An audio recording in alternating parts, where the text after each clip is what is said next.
अंतस पर आज पीवी टॉक्स का ये एपिसोड हिंदी दिवस विशेष। मैं किसी भाषा का विरोध नहीं करता, हर भाषा अपनी जगह सही है, लेकिन हिंदी मेरी भाषा है। मैंने जीवन में पहला शब्द हिंदी में बोला और आखिरी भी हिंदी में ही बोलूँगा। ऐसा नहीं है कि अंग्रेजी मुझे नहीं आती या मैं बोल नहीं पाता, मैं बोल सकता हूँ, लेकिन मेरा अनुभव मुझे सिखाता है अंग्रेजी दिखावे की भाषा है, जबकि हिंदी भाव की भाषा है। आजकल के प्रोफेशनल वर्ल्ड या कहूँ नौकरी वाले माहौल में मैंने खुद ये देखा है, जब आप अंग्रेजी में किसी से बात करते हैं तो आप बस एक औपचारिकता निभाते हैं, जबकि हिंदी वहीं से एक जुड़ाव पैदा कर सकती है। अंग्रेजी के विषय में एक चीज़ बहुत अच्छी है, जो असल में नौकरी करने वालों के लिए बहुत ज़रूरी है, वो है कि अंग्रेजी में आप झूठ ज़्यादा सरल तरीके से बोल सकते हैं, क्योंकि झूठ एक भाव पैदा करता है जो कहीं ना कहीं अपराध बोध जैसा ही कुछ होता है, और भाव आपको हिंदी में बहुत अधिक मात्रा में मिलता है, और इसीलिए हिंदी में झूठ बोलने में दिक्कत होती है, अंग्रेजी में नहीं। अंग्रेजी आज के समय में विश्व में इतनी सर्वमान्य होने के पीछे जो मुझे सबसे सही कारण दिखता है, वो इतिहास के एक समय में अंग्रेजों का आदि दुनिया में राज है। जैसे अंग्रेजों के राज्य में कभी सूरज नहीं डूबता था, वैसे ही अंग्रेजी का हाथ थामने वालों का सूरज हमेशा ही चमकता रहता है। ऐसी ही बातें भारत में बच्चों को बचपन से ही सिखाई जाती हैं कि अंग्रेजी आती होगी तो ऐसा हो जाएगा, जीवन में आप ये पालोगे वो पालोगे। काफ़ी हद तक सही भी है, क्योंकि दुनिया अंग्रेजी में ही चल रही है। हिंदी और दूसरी भाषाओं की लड़ाई बिल्कुल नहीं है, सबका अपना अपना स्थान है, सबकी अपनी अपनी महत्ता है, हर भाषा अपने आप में अलग है। फिलहाल मैं हिंदी के गद्य और काव्य दोनों में ही थोड़ा बहुत लिखने की कोशिश करता हूँ, लेकिन मैंने लिखना क्यों शुरू किया, आज मैं आपको अपनी प्रेरणाओं से मिलवाता हूँ। आज तक लिखने वालों में बस 2 लोग हैं जिनसे मैं बहुत प्रभावित हुआ हूँ। मुझे लेखन से ज़्यादा इन दोनों ही लेखकों की कुछ एक बातें प्रभावित करती हैं, जिनमें से हिंदी भाषा से संबंधित उनकी कुछ बातें आपसे आज साझा करना चाहता हूँ। लेखक हैं दुबे जी और रणविजय जी। अभी कुछ ही दिन पहले रणविजय जी की किताब दिल है छोटा सा की कहानी में पढ़ा था, भाषा की भी अलग अलग स्वच्छंदता होती है। रणविजय जी जो कहना चाहते हैं वो है कि हर भाषा, हर बोली की अपनी विशेषताएं हैं। अब अगर बात की जाए हिंदी, भोजपुरी और अवधी की, तो शालीनता के मामले में हिंदी इन सभी में ऊपर रहेगी, जबकि अवधी और भोजपुरी के अपने अपने गुण हैं। साथ ही एक बात और रणविजय जी ने कही है, भाषा की समृद्धि और भाषाओं के शब्दों को ग्रहण करने में है, इसलिए ईर्ष्या दुश्मनी किसी से नहीं है। साहित्य के लिए भाषा की शुचिता गौण है।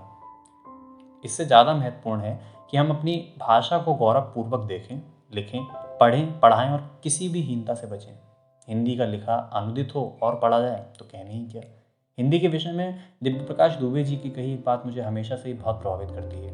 उन्होंने एक जगह बोला है, अंग्रेजी मुझे माँ साहब ने विद्यालय में डंडे से मार मार कर सिखाई, जबकि हिंदी मुझे माँ ने प्यार से पुचकार के सिखाई। कितना बड़ा सत्य है नहीं। हिंदी जो आपको माँ ने सिखाई, क्या सच में वो कभी बुरी हो सकती है? क्या सच में वो कभी आपको पीछे रख सकती है? क्योंकि कोई भी माँ अपने बच्चे को कोई बुरी चीज़ तो नहीं सिखाएगी।